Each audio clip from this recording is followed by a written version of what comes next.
জোহরের 4 রাকাত সুন্নত অনেক সময় আদায় করা হয় না, এতে করে কি আমি গুনাহগার হব? আমি শারীরিকভাবে অসুস্থ না, কিন্তু বেশি ক্লান্ত, এক্সাম থাকলে শরীর দুর্বল হয়ে যায়, তাই আমি বসে নামাজ আদায় করে থাকি এবং জোহরের 4 রাকাত সুন্নত বাদ দেই।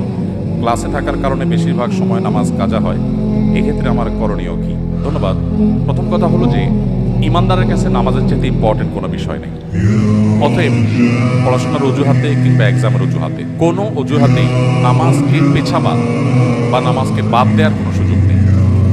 আপনি অসুস্থ, দাঁড়িয়ে নামাজ পড়তে পারছেন না, তাহলে আপনি এক্সাম দিয়েছেন, ক্লাস করেছেন, অন্য সব কাজগুলো নিশ্চয়ই সময়ভাবে করেছেন, তারপর নামাজ কেন আপনি পারবেন না? আজকাল বিশেষ করে একটু কষ্ট, একটু শরীরটা মেজমেজ করছে, একটু খারাপ লাগছে, এই অজুহাতে চেয়ার টেনে বসে নামাজ পড়াটা ফ্যাশনের বিষয়ে পরিণত হয়ে গেছে। মসজিদ দেখলে বোঝা কঠিন এটা কি আগিস প্লাস্টিকের দোকান না মসজিদ। তো এই জন্য আমাদেরকে নামাজ পড়ার ক্ষেত্রে লক্ষ্য রাখতে হবে যে আমরা যেন কোনোভাবেই, যতক্ষণ আমার শক্তি সামর্থ্য আছে, আমি শুধুমাত্র একটা শরীর খারাপ করছে, একটু ভালো লাগছে না, সেই অজুহাতে যেন আমরা বসে নামাজ না পড়ি। হ্যাঁ, অবশ্যই আপনি যদি শারীরিকভাবে অপারগক্ষণ দাঁড়িয়ে পড়তে না পারেন, আল্লাহ বলেছেন লা ইউকাল্লিফুল্লাহু নাফসান ইল্লা উসআহা, মানুষকে সাধ্যের বাইরে কিছু আল্লাহ চাপিয়ে দেন না, সো এটা আপনার জন্য জায়েজ আছে, আপনি বসে নামাজ পড়বেন। যদি বসে ছাড়া দাঁড়িয়ে নামাজ পড়ার কোনো শক্তি আপনার আসলেই না থাকে। আর সুন্নাহগুলো ইম্পর্টেন্ট, নবী সাল্লাল্লাহু আলাইহি ওয়াসাল্লাম সচরাচর কখনো ছাড়তেন না। আপনার কখনো কোনো অসুবিধা তৈরি হয়েছে বিশেষ পরিস্থিতিতে, এটা বাদ দিলেন, তাতে গুনাহ হবে না ইনশাআল্লাহ। আমার বিয়ে উপলক্ষে 8 ভরির বেশি স্বর্ণের মালিক হই আমি।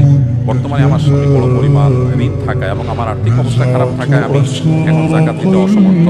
আমি যদি 3 থেকে 5 বছর পর স্বাবলম্বী হওয়ার পর যাকাত দেই, তাহলে এই ক্ষেত্রে বিলম্বে যাকাত প্রদান ইসলামের কি? যাকাত ওয়াজিব আলাল ফাওর, ইসলামের অনুযায়ী যখন যাকাত আবশ্যক হয় তখনই দিতে হয়। যদি আপনার মনে হয় যে এখন যাকাত দেওয়ার মতো ব্যক্তি আপনি খুঁজে পাচ্ছেন না বা আরো উপযুক্ত ব্যক্তি পাবেন, তাহলে টাকা আলাদা করে রাখবেন, হিসাব আলাদা করে রাখবেন, পরে দিবেন, ঠিক আছে। বাট শুধুমাত্র আমার এখন দেওয়ার মতো টাকা নেই, এই অজুহাতে আপনি যাকাত 2-4 বছর পিছাতে পারবেন। আপনার 8 ভরি স্বর্ণ থেকে খুব সামান্য পরিমাণ বিক্রি করলে কয়েক বছরের যাকাতের টাকা হয়ে যাবে। আমরা বেশিরভাগ মানুষ চাই আমার কাছে থাকুক, আমি এক্সট্রা ভাওটা দিয়ে কোনো রকম যাকাত দেওয়ার চেষ্টা করি। অনেক লোক বলে হুজুর ঋণ পরিশোধের আমল শিখেন।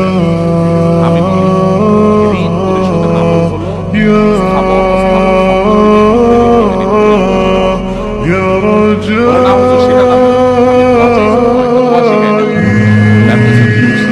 আপনি চাচ্ছেন আমি এমন কোন দোয়া শিখাই দিই যেই দোয়া পড়লে আসমান থেকে হুট করে একটা বস্তায় টাকা পড়ে যাবে, আপনি ঋণ দিয়ে দিবেন, আপনার স্থাবর সম্পত্তিতে হাত দেওয়া লাগবে না।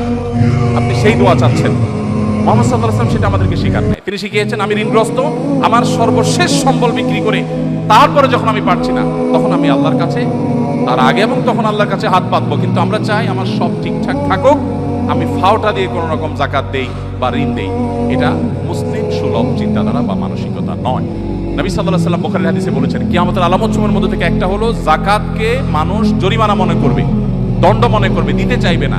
যাকাত দিতে পারা তো সৌভাগ্যের, এটা আমার আখিরাতের অ্যাকাউন্টে জমা হচ্ছে, আমি সওয়াব পাবো।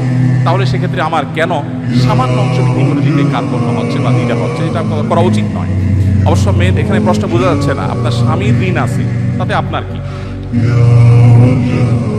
আপনার স্বামীর ঋণ আছে তাতে আপনার কি? মুশকিল হলো স্বর্ণের মালিক আসলে কি, এটা ক্লিয়ার না। এটা কি নারী নিজে না তার স্বামী? আমাদের দেশে এক্ষেত্রে একটা বড় ধরনের গোজামিল আছে। স্বর্ণ দিয়ে দেওয়া হয় মেয়েকে যে তোমাকে দিলাম, মোহর হিসাবে দিলাম, ইত্যাদি ইত্যাদি। এরপরে যখন আবার তার ইটালির ভিসা চলে আসে, তখন বলে স্বর্ণগুলো দাও, বিক্রি করে ইটালি যাবে, কত স্বর্ণ হয়ে যাবে। স্বর্ণের মালিক যদি তিনি হন, তাহলে আপনি কিভাবে চান? আপনি একটা দরখাস্ত লিখতে পারেন, বরাবর মাননীয় স্ত্রী বিষয় ঋণ মঞ্জুরের আবেদন, জনাবা যথাবিহিত সম্মান প্রদর্শন পূর্বক নিবেদন এই যে আমি অধম, ঋণগ্রস্ত, গরিব, আপনি আমাকে আপনার স্বর্ণ বিক্রি করে লোন হিসাবে দিলে আমি সেটা যথাসময়ে কোন সময়ে পরিশোধ করিব, বাধ্য থাকিব, ইত্যাদি ইত্যাদি। আপনি দরখাস্ত করতে পারেন, কিন্তু আপনি তো অর্ডার করছেন। তা আসলে স্বর্ণ কি আপনি তাকে দিয়ে দিয়েছেন? যদি দিয়ে থাকেন যাকাত তাকেই দিতে হবে, কিন্তু আপনি দিচ্ছেন আবার মন মতো আপনি নিচ্ছেন। আর দেওয়ার পরে তিনি যদি এটা তার মন মতো মানুষকে দিয়ে দেয়, তাহলে আপনি তাকে প্রশ্নের মুখোমুখি করছেন। তার মানে বিষয়টা ক্লিয়ার না, এটা ক্লিয়ার করা উচিত।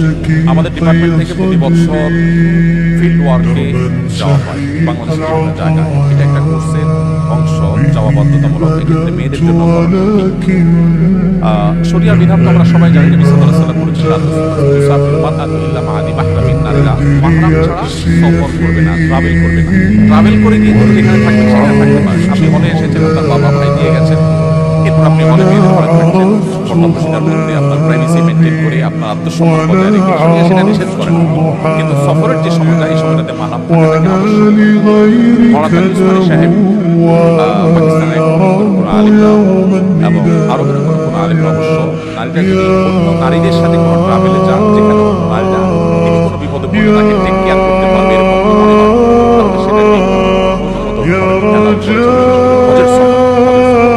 তো যাই হোক, আমরা বলবো না এই যে বিষয়টা। এবং এই জাতীয় পর্দা রিলেটেড আরো যে সমস্ত ইস্যু আছে, এই সমস্ত ইস্যুগুলোতে আমাদের কাছে সাধারণত মনে হয় যে মেয়েদের জন্য এত বাইন্ডিংস, ছেলেদের জন্য তো কোনো বাইন্ডিংস নেই। আমার প্রশ্ন হলো, আমাদের মহামান্য রাষ্ট্রপতি তিনি যদি বলেন, যিনি যখন থাকেন, আমি চেয়ারের কথা বলছি, যদি বলেন যে কতদিন একটু কারণ বাজার যে মাছ বাজারে যে একটু মন মতো মাছ কিনলেন, সরো তোমরা সব, আমি একটু আজকে মন মতো একটু মাছ কিনতে যাবো। উনি যদি বলেন যে আমি একটু আজকে ঢাকা শহরের লোকাল বাসে চড়ার একটা মজা আছে, কতদিন এই ঠেলাঠেলি ঢাকা দেখিতে নাই,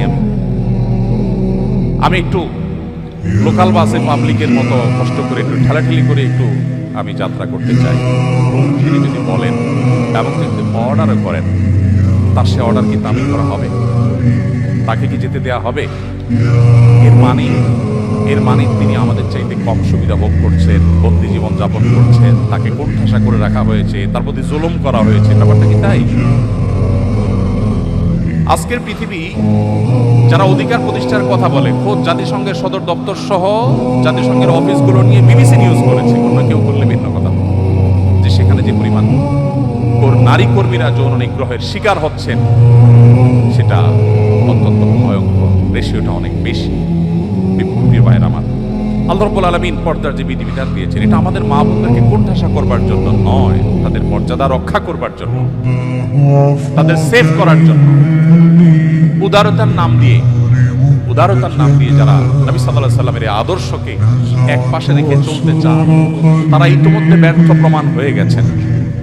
পৃথিবীর প্রান্তে প্রান্তরে আপনি চোখ বুলিয়ে দেখবেন, তাদের ব্যর্থতার সে বোমা কান্না শোনা যাচ্ছে। পশ্চিমে পুরুষদের চাইতে মেয়েরা ইসলাম গ্রহণ করছে অনেক বেশি। এত নারী অধিকার জিগির তোলার পরেও সে সমস্ত অঞ্চলে মেয়েরা ইসলামের দিকে কেন ছুটছেন? তারা দেখছেন তাদের প্রকৃত দিশা ইসলামে বলা আছে, আমাদেরকে